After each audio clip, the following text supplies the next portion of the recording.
Hello, my name is David Bryan, and this is Curiosity Invited, a podcast inspired by endless curiosity. Tune in for an open-minded conversation about interesting and important things. Okay. Hello, everybody. Welcome to Curiosity Invited. And today I have the pleasure of speaking with Dakarai Larriett. I said that right? That's perfect. Thank you Perfect. so much for having me today, David. Yeah, Dakarai, thank you for being here. Dakarai is a Democratic candidate for U.S. Senate. That's the United States Senate for the state of Alabama. And welcome. I really appreciate you wanting to come on and talk about whatever, but talk about your campaign, etc. What occurred to me as we were speaking was, you're running in a very red state. I don't know the last time a Democrat was a senator in Alabama. You probably do. Yeah, so that was Senator Doug Jones. I just got off the phone with him, and he was senator from 2018 to 2021. So So this is actually his it seat. wasn't forever ago. It was, that's great. That's great. And whose seat are you running for of the two? As I like to say, this is actually Senator Jones' seat. It's the Class 2 seat. So Senator Tommy Tuberville is vacating the seat, and he is running for governor of Alabama, and there's going to be a wide open primary. There's a wide open primary. And so the other senator is Katie Britt, I believe. That's right. Yes, my Right. classmate from University of Alabama. Is that right? It's a small state, yes. Well, but same vintage. I mean, she was at school when you were at Yeah. school. No kidding. Yeah. Do you know Yeah. each other? I don't recall You her don't. at the time. It's a big school, Yeah. but yeah, we were It's a there at big the same school in a time. small Yeah. state, right? Yeah. Yeah. Yeah. Okay, so you've not run for political office before, correct? I've not, but I've been in public service for 20 years. And Right. so that was really the kind of inflection point. I thought about it. I've been advocating for these policies around education, harm reduction, access to food and housing for the last 20 years. I want to actually be in a position to write the laws and to administer justice. Well, so here's the thing that occurred to me as we were getting ready for this was I know that in many places, in many venues, many states, there is, for lack of a better way to put it, there's like an institutionalized pecking order, right? And so people, they position themselves, they go from one seat to another or even one race. They don't necessarily even have to win, but they have to sort of do their time in way. And this is not about the reaction of the other party, but there's often a lot of feeling about somebody who kind of, quote, jumps the line. So I'm curious about whether you're getting any of that feedback or pushback or whatever would be the appropriate response in that sort of a situation. Is that happening? Well, not just yet, but just to kind of frame Alabama for you, Tommy Tuberville was a college football coach, and Katie Britt was president of the SGA at the University of Alabama. So in Alabama, I think that it's a little bit different than what you're referring to. It's probably more common in places like California and New York, where there are so many opportunities for advancement through the state, but we are a smaller state. So Right. you often find a lot of folks in the sports industry that retire from that and then go into politics and go Really? for the top jobs. Yes, yes. In fact, another sports hero is going for lieutenant governor in 2026. So that's pretty common here in Alabama. Kidding. Again, because of the public notoriety, because it's a small state, and if you rise to the levels of whatever that is, everybody knows you, and so he's a good candidate. It's yeah. Sadly, it seems to be folks really are running on name recognition. So my challenge is build the name recognition and allow that to sell my resume. Yeah. Okay, so let's talk briefly about your resume. So I know you were an army brat. No brat, the brat. I think that's just the way.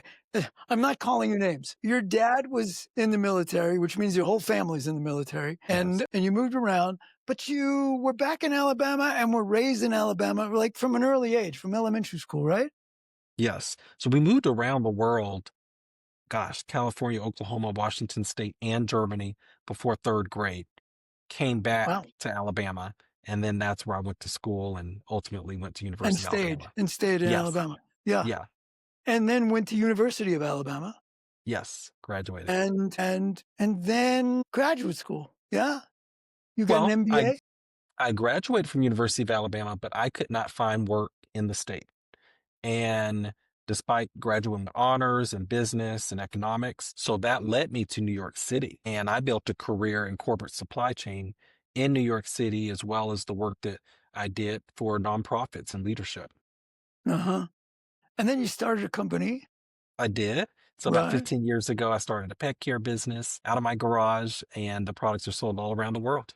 For real. And is it Yep. still it's not part of your uh it's not your activity.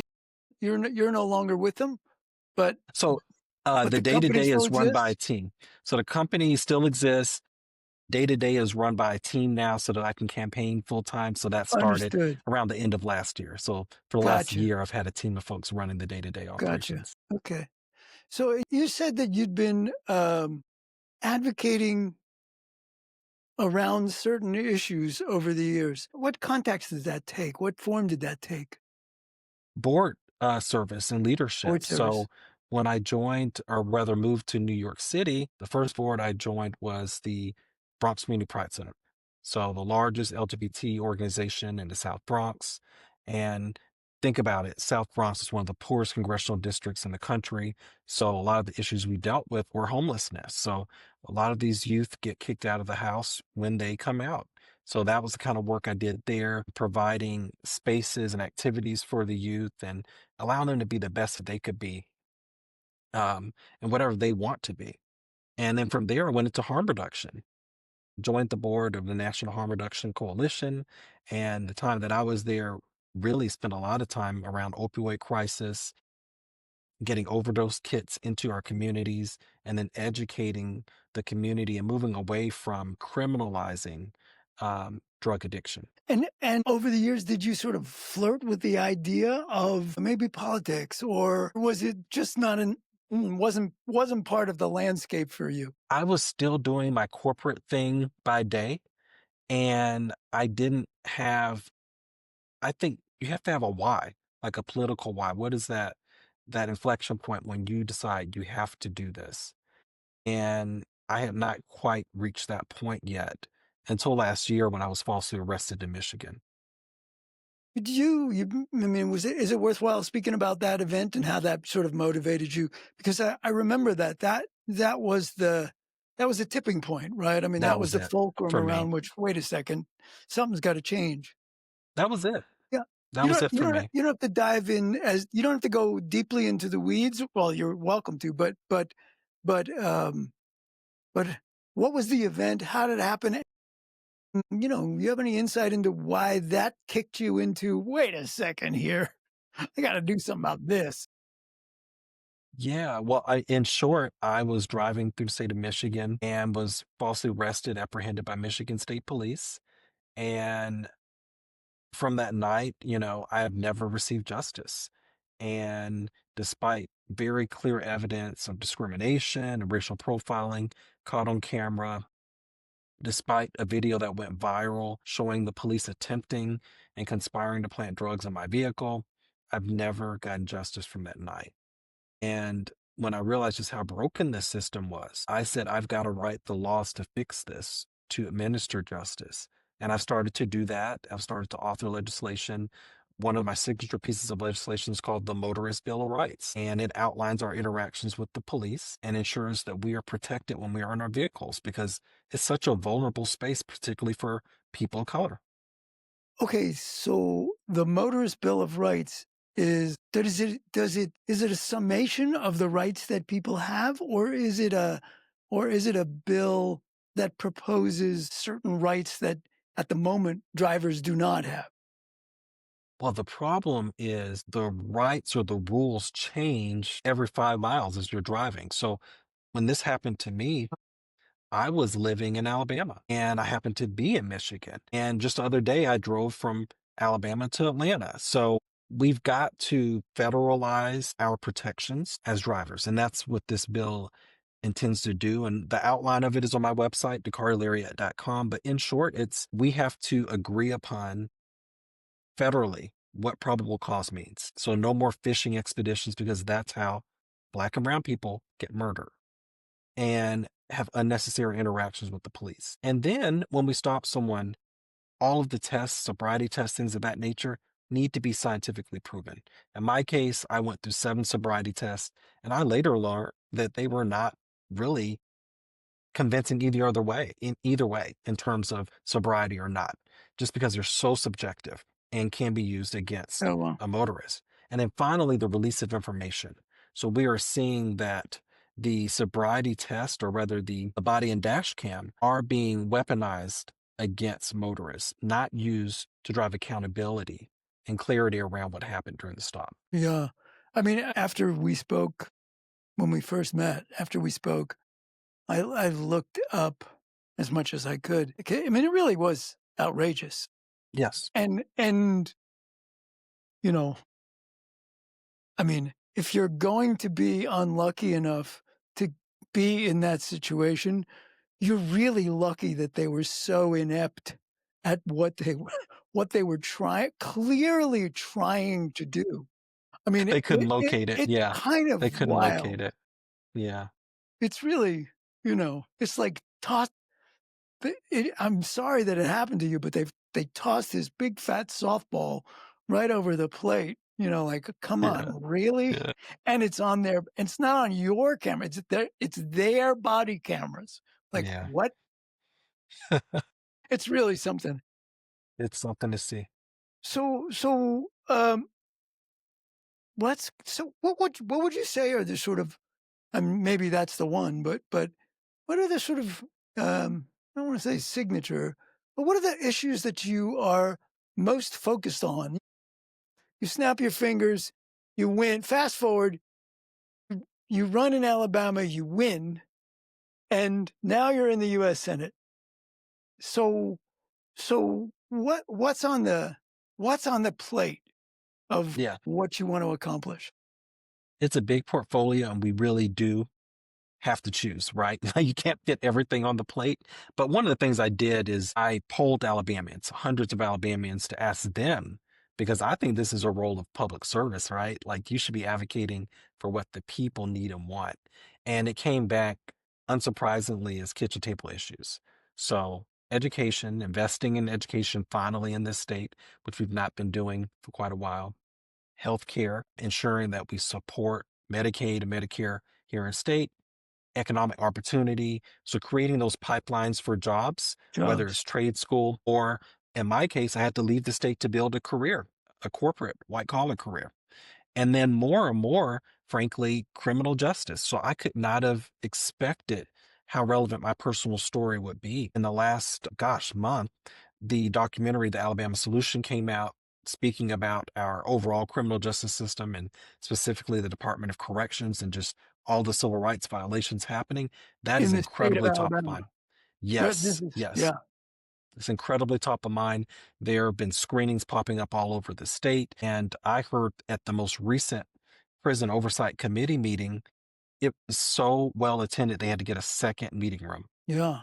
Okay, so education. Are the public schools in Alabama poorly funded? What is the state of, is it difficult to start charter schools if groups want to?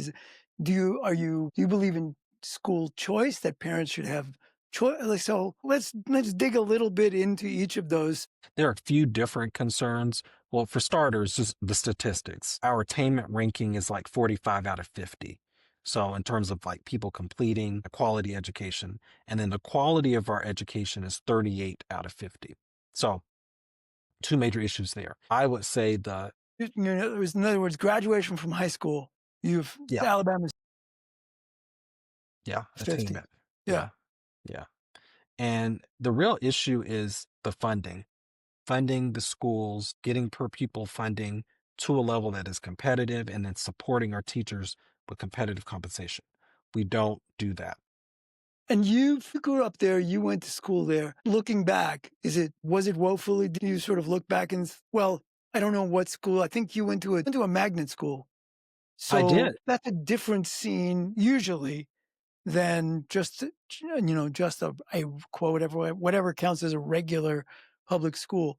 But when you looked around, was it sort of, and in hindsight, was it woefully inadequate and you had to somehow get your educational chops elsewhere? Yeah, so my mom is a teacher. She's been a teacher for 35 plus years, mostly in Alabama. And with her insight, we knew that my neighborhood schools were failing, and many of them still are failing. So I wouldn't be speaking to you today had I gone to those schools. Yeah. So she advocated for me and for my sister to go to charter schools and to go to magnet schools. So I was very fortunate to get into gifted programs. I went to an arts high school, and then that set me up for University of Alabama, where I had a full scholarship. And I want those opportunities for everyone to go to top tier well-funded institutions where the teachers want it, they're engaged, and they're well paid, and that's not the case throughout the state. Yeah. Yeah. And is there, you say you spoke to a bunch of Alabamians, people from Alabama. So education is a concern. Are people willing to pay for it? I mean, are No. people willing to say, "Hey, raise your taxes, raise our taxes because this matters," or is it that they think other things are less important that the world is spending money on? So this is a challenge with our legislator. We, for example, going back to prison, we are raiding our education trust fund to build 3 new mega prisons. Well, So there's a value proposition that is not resonating, because when I speak to voters, regardless of raising or lowering taxes, the allocation of spending seems misaligned to our values and our desires as a population. And frankly, a lot of business interests are driving a lot of these decisions. The businesses that are part of the prison industrial complex, for example, the restaurants that are getting the prison labor, those types of things are driving a lot of these decisions. getting the prison labor, Well, yes. So explain that. yes. So in the documentary, The Alabama Solution, it alludes quite a bit to this, in that many of these vendors or these restaurants will use our prison labor. These individuals may be paid a couple dollars a day, and they're interacting with the public like you would not even know. They're like employees. They're Then, underpaid employees. exactly. Yes, Wow, yes, exactly, exactly. So that's happening, all types of functions, and getting clarity around the degree to which this is happening is quite difficult, but we know that in yard work in particular, and food prep, so you think about like farms, industrial farms, and in restaurants, it is quite prevalent. really? And Yes. there's no money that goes to the taxpayers. There's no fund. The employers are getting reduced costs for labor. So the taxpayers are paying to support what it costs to keep somebody in prison, which is, Yes. if it's like any place else, that's a healthy pin. That's a bunch of money. Yes. And their labor is being exploited for uh more deeper, right? Cheaper labor means more money for the vendors, for the people who own the businesses. But Yes. the taxpayers are the ones that are supporting that, and the prisoners themselves. And so, yeah, that's not good. Yeah. So it's worthy of more investigation, which I think will come as a result of this documentary. But you alluded to the costs to the state. And this is what I've really been trying to elaborate for people is you're paying for this. Since 2020, the state has spent $57 million defending corrections officers for abusing our incarcerated folks. Wow. Yeah. It's a horrible waste of funds, right? And the interesting thing is it's not like these are settlements that are going out. It is we're paying again another vendor, law firms, external law firms to defend these corrections officers for abuse. So horrible, horrible conditions. And then in terms of the What spin, what can a U.S. senator, I mean, obviously, shining a light on something with a high profile that a U.S. senator has is meaningful. I mean, I can get the public eye, but that's a state issue and not necessarily the federal issue. well, it's interesting the civil rights violations have risen to being constitutional violations. And in fact, you can't even make this up. It was the first Trump administration that opened the complaint against the state of Alabama. So that was Senator turned Attorney General Jeff Sessions. That was his administration that brought these complaints. So, in oversight, and that's the role that I would play, and bully pulpit, as you mentioned, I would be highlighting these things and fighting for all Alabamians, including incarcerated people, and for a just more just society, because this truly is slavery 2.0 that we're seeing happen. And this is misaligned with our values. Slavery 2.0, I mean, is the majority of the population, of the imprisoned population in the state, people of color, black, brown? That Black people represent over 50% of the population, and statewide, we're only about 26%. I see. Yeah, Yes. yeah, and yeah, got it. Yeah. What about healthcare? Similar. It's a So, money issue. healthcare is squarely federal. And a lot of that comes from the Big Beautiful Bill, which I went up to Washington to protest with Brett Waters. And what we're seeing is a massive defunding of Medicare. Our Medicaid program is one of the most restrictive in the country. So these are programs that I would be fighting for Alabamians, ensuring that everyone has cost effective Sorry access about that. to education as well as healthcare. I hope that didn't disturb it's supposed to be down, but it's not. So I hope that. So why don't you say that again? So you went to protest the big beautiful bill in part because of that. Yes. So, yes, I did go up over the summer and witnessed the debates and was able to protest and express my concern, particularly around the lack of health care, the lack of concern for health care, and the impending challenges that will face our state. So, given that the bill is passed, we are looking at a shortfall of something like $300 million to our annual budget here in state. So, that's going to result in more rural hospitals closing, and it's a snowball effect. We're going to lose those hospitals. We're going to lose those professionals. We're going to lose industries tied to those professionals and those jobs as part of our tax base. So this is going to be really problematic for the state of Alabama. So what sense do you make of, right? You live in Alabama. It is, I believe it was for voted strongly for the Republicans the last in the last national election, and so there's a way in which one could say, well, they want that, they wanted that, and those would be your constituents who wanted that. So this is not intended to be a gotcha question, but it is the wrestling match, I think, that people who are not from the party, the dominant party, but are representing the people of the various states. I'm assuming you are, well, I won't assume. I'll ask you so you can say it. Your take on the current administration is that they are misplacing the appropriate emphasis, right? In what areas? Well, in just about any area, I suppose. Well, I prefer to be more precise, but yeah, I think we have some issues around priorities, and this administration ran on making things more affordable and particularly groceries. We're not seeing that. And to think SNAP funding, right, being jeopardized is really very scary for a state like us where 1 out of 7 people rely upon that program. Yeah. So I strongly disagree that there's a plurality that wanted this.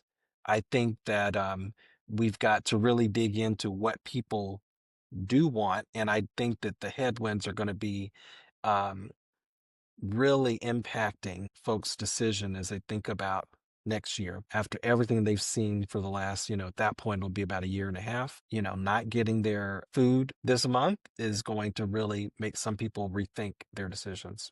As you travel around and talk to people, and I appreciate that you've done a lot of that, which is, I wish more politicians did a lot more of Mhm. that. But are you noticing that? Are you noticing that the sort of winds are changing in the state of Alabama, your constituency? Or are you still bumping into hey, I trust a man. Mhm, mhm. I think we've gotta be patient with people, and I think that it's still a little bit early. We're not even a year in, right? So, a lot of these things are theoretical. So, for example, the tariffs, some companies are still trying to hold off on sharing those costs with the consumer. So, we have a little bit more time before people fully grasp what has happened. But I think November 1st is an inflection point. And I think that our approach is really around people centric policies, getting people on board to that and not being against someone or against an administration. Yeah, yeah. Well, that's healthy. Sounds healthy to me. Yeah. Yeah. Can we just change gears slightly here and talk about what it's like to campaign there? I mean, what is somebody? It's how long? When's the election? So the primary is May 19th, 2026, and then the election is November 3rd, 2026.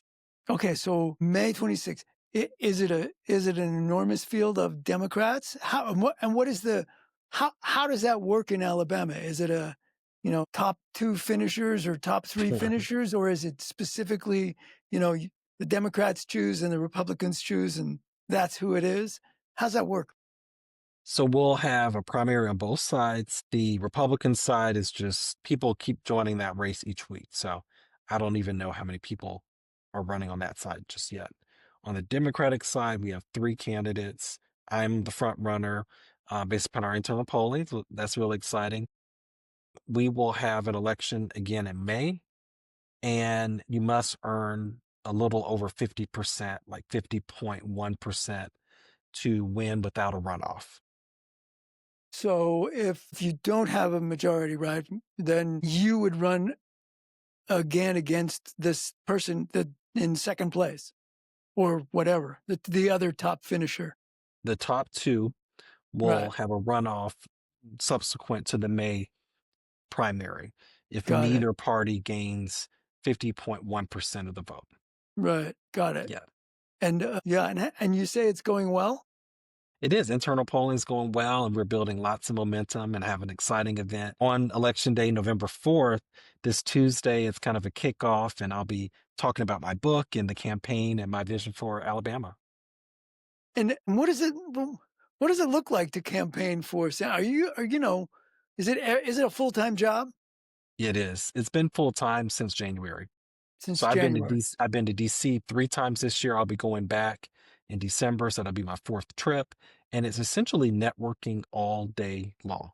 So you have to like people, or at least fake that you like people, because it's all you do. You're on the phone, you're going to events, you're fundraising, so you're asking people for money, you're asking them to volunteer, you're asking for favors all day long. So it takes Yeah. a lot of confidence. You have to believe in yourself, and you have to be good with rejection. Are you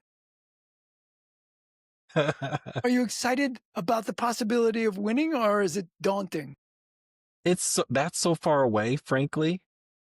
It's focusing right now on the on the process. issues? Yeah. Yeah, Yeah. but I think the process is probably harder than the job. I've done a lot of the work as a board member. You're writing the policy, you're managing an executive and an organization and a budget. You're advocating for policy and funding from the state, federal, and local authorities. So I've done a lot of the work per se, but this process of the statewide election is in campaign is it's interesting. Yeah. Um, I was about to ask a question. I'm not gonna. I was about Boy. No, I'm really not. I'm gonna tell you what the question was, but I wasn't gonna say, "Well, what if you don't win? What's the plan?" But let's not even put that out there, right? 'Cause of course you're gonna win. Yes. Yeah, yeah. But, Is it it's the race itself that matters to me. It's the process and the opportunity to talk about these issues that matter to Alabamians that are not getting the light of day that they deserve. Yeah, yeah. And are you finding that among your Democratic peers that are running, that their focus is different from yours? Yes, and it's incredibly interesting because there are only well, there are 3 of us, right? And, we've completely chosen different lanes. So, one of my opponents is really focused on tariffs in particular, and another is focused on term limits and banning stock trading. So, Banning what? it's Stock interesting. trading? Stock trading of Among elected elected officials. officials. Yes. Yeah. That's interesting, and yet but not with the same sort of emphasis on the issues that affect the personal lives of the constituents. I mean, right? If if Speaker of the House X makes a lot of money trading stocks, well, we can think that that's okay or not okay, but that doesn't make the public schools better in Alabama. And if, so those the tariffs thing, if they, I get that can affect their bottom line, right? The individual's pocketbook. Although it sounds like that has not impacted. You said something about the companies are sort of holding off on passing those costs along. We're seeing percentage increases, like single digit increases, Yeah, and that compounds and it makes a difference, right? Like when you go to fast food and it's $15 and you thought, you were gonna be spending 7. right. But, I think that narrow focus on tariffs is probably not the winning issue. Yeah, yeah. And I'm also curious about. You said the black population in Alabama was like 26%. Yeah, I don't know if that's the quite high. voting population, but are you running in? Do you get a sense that it's still an uphill climb in Alabama to elect a black politician, especially in such a high profile role? Are you getting a sense of that? And while we're on that subject, I know you're out and gay. And is that playing a role? Do you see that playing a role in your in your campaigning, in your polling, and in et cetera? Well, like I said, we're polling quite well for this primary, and obviously you have to create a more general market, mainstream message as you get closer to the election. But I will never let anyone box me into limiting myself. And I think this all the time and remind myself that, um, a woman would not, in this day and age, apologize for being a candidate because she's a woman. She's going to run and have a very good chance of winning, as we're seeing up and down the coast with the elections coming up on Tuesday. And similarly, I am not going to be bashful about being gay or black.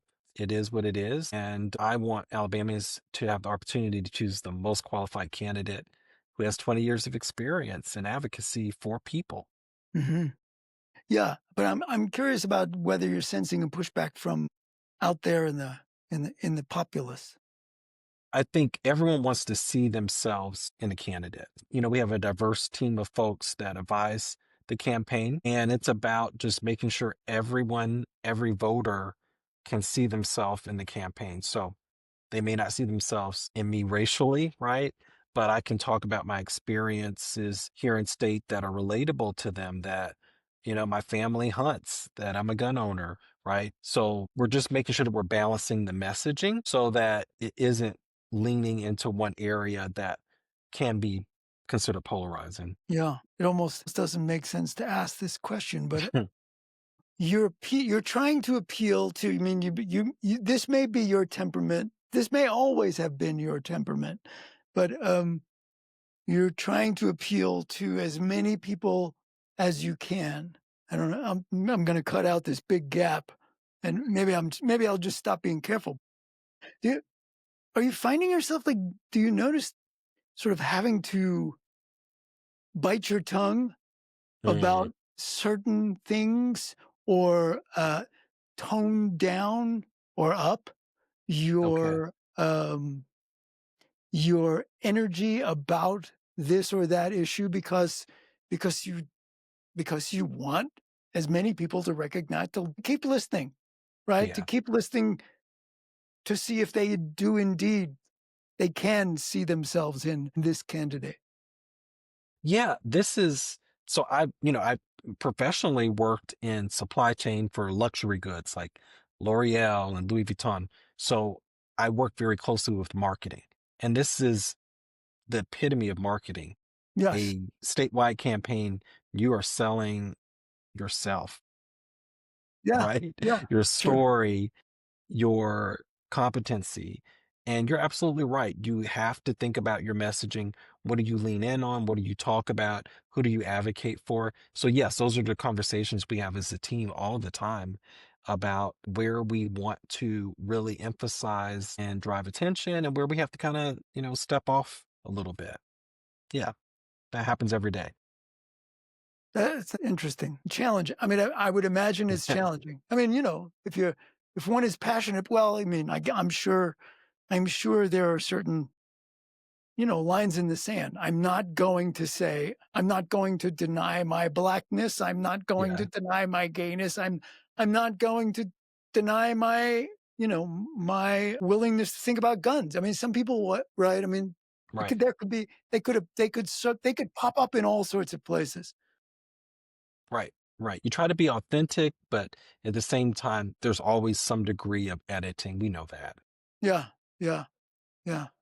That's that in and of itself would be an exhausting thing. So on top of that, Yeah. having it be a full-time job.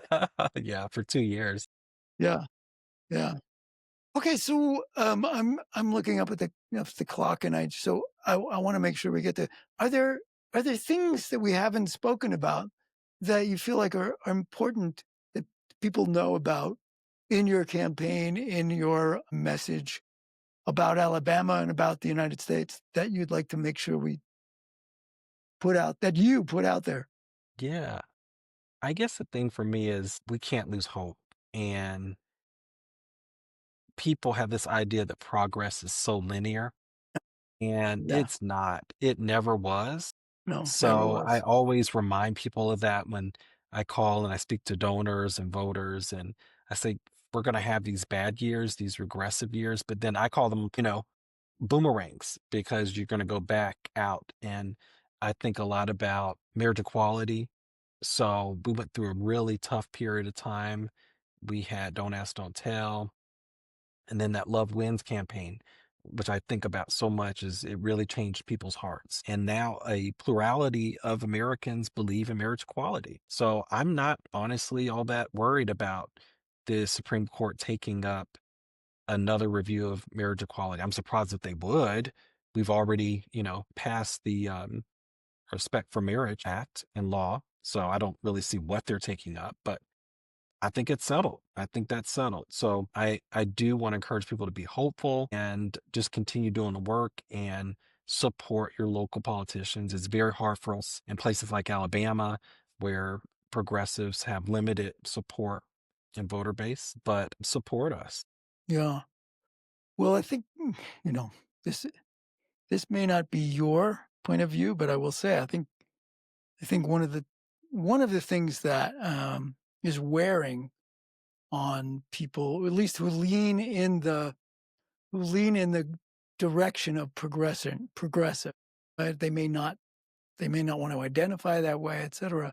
But is that there's a very energetic minority of people, many in significant positions, who you know who so deeply want to undo some of the settled progress. They don't see it as progress, right? They see it as a problem, a mistake, and working really hard to undo the errors about marriage equality, about issues with women, issues with people of color, right? I mean, God, how did we let that happen? Thank God we can finally undo that.